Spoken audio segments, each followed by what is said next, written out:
আপনার ব্ল্যাকমেলিং চাঁদাবাজি তো আছে, সাথে ফেসবুক থেকে জানেন যে টাকা পায়, ভাইরাল হওয়ার নেশা, তো সবকিছু মিলিয়ে তো এই আকাশ নিবিড়ের সাথে আমার কোনো পূর্ব শত্রুতা বা কোনো পূর্ব পরিচয় নাই। সে শুধুমাত্রই ব্ল্যাকমেলিং এর উদ্দেশ্যে সে আমার পিছনে করেছে। আমি এখানে আজকে এসেছি, আপনারা বিগত কয়েক মাস ধরে সোশ্যাল মিডিয়াতে এবং সোশ্যাল মিডিয়ার বিভিন্ন প্ল্যাটফর্মে দেখতে পারবেন যে একজন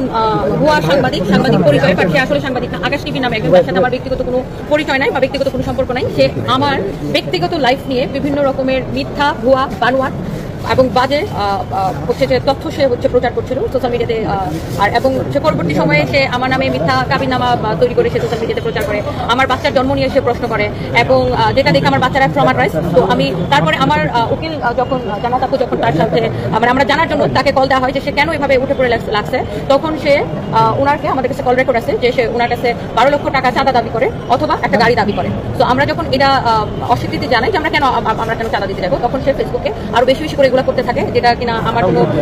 হচ্ছে যে খুবই মানহানি করে, এবং সাথে আমার বাচ্চা এইসব দেখে ট্রমাটাইজ হয়ে গেছে। তো এটার জন্য আমি বিজ্ঞ আদালতে বিচার প্রার্থী এবং বিচার চেয়েছি, এবং এখন আমি দেশের আইন এবং আদালতের প্রতি শ্রদ্ধাশীল, এবং আমি বিশ্বাস করি আমাদের দেশে এটার একটা সুষ্ঠু বিচার হবে। এবং আপনারা সাম্প্রতিক সময় দেখতে পারবেন যে দেশের আরো অন্যান্য তারকারা সবাই কিন্তু এই যে সাইবার বুলিং এবং সাইবার ক্রাইমের বিরুদ্ধে আওয়াজ তুলছেন, কারণ এই ধরনের কিছু ভুয়া সাংবাদিক আছে, এর একটা চক্র, এর একটা গ্যাং, তারা হচ্ছে বাংলাদেশের তারকাদেরকে বা প্রতিষ্ঠিত মানুষদেরকে টার্গেট করে চাঁদাবাজি করে এবং ভুয়া তথ্য প্রচার করে। তো তাদের বিরুদ্ধে আসলে এখন সময় হচ্ছে যে আপনারা আসলে যারা আসল সাংবাদিক, আপনাদেরও সাংবাদিকতা শব্দটাকে তারা আসলে কলঙ্কিত করছে, এবং আপনাদেরও আসলে আমার কাছে মনে হয় যে আপনাদেরও সময় হয়েছে যে তাদের বিরুদ্ধে কথা বলার, যে তারা কিভাবে কেন মানুষকে এভাবে অকারণে হচ্ছে যে ব্ল্যাকমেলিং কেন করবে। এবং এটা নিয়ে এখন সবাই সোচ্চার, মিডিয়া কর্মী থেকে শুরু করে, কারণ তারা সাংবাদিকদেরও দুর্নাম করতেছে এবং মিডিয়া পার্সোনালিটিদেরকেও খুব উত্তক্ত করতেছে, হ্যারাসমেন্ট করতেছে, যেটা আসলে সমাধান হওয়া উচিত। এই আকাশ টিভির আমি খোঁজ নিয়ে দেখেছি বিগত সময়ে সে আরো অন্যান্য সেলিব্রিটিদেরকেও ব্ল্যাকমেইল করেছে এবং চেষ্টা করেছে, এবং বিশেষ করে সে মেয়েদেরকে টার্গেট করে, হ্যাঁ মেয়েদেরকে টার্গেট করে সে হচ্ছে যে এই কাজগুলো করে থাকে। তো আমি আসলে নিজেকে কোনো তারকা কখনোই মনে করি না, আমি একজন ব্যবসায়ী, আমি একজন উদ্যোক্তা। আমার কোম্পানির অধীনে শত শত মানুষ কাজ করে, শত শত মানুষের কর্মসংস্থান হয়, আর আমাদের প্রত্যেকটা মানুষের একটা সামাজিক মূল্যবোধ থাকে। আমি সামাজিকভাবে হেয় প্রতিপন্ন তার এই কর্মের জন্য, তবে বিজ্ঞ আদালতের কাছে বিচার প্রার্থী, এবং আমি আদালতের উপর আস্থা রাখি, যেটা ন্যায় বিচার আমি পাবো। একটা বিষয় একটু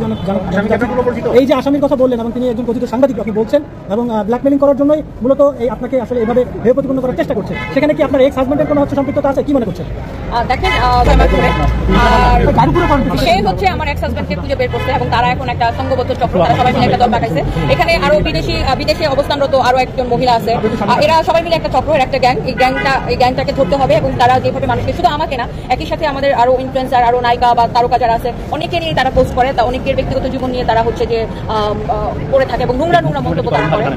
যেটা হচ্ছে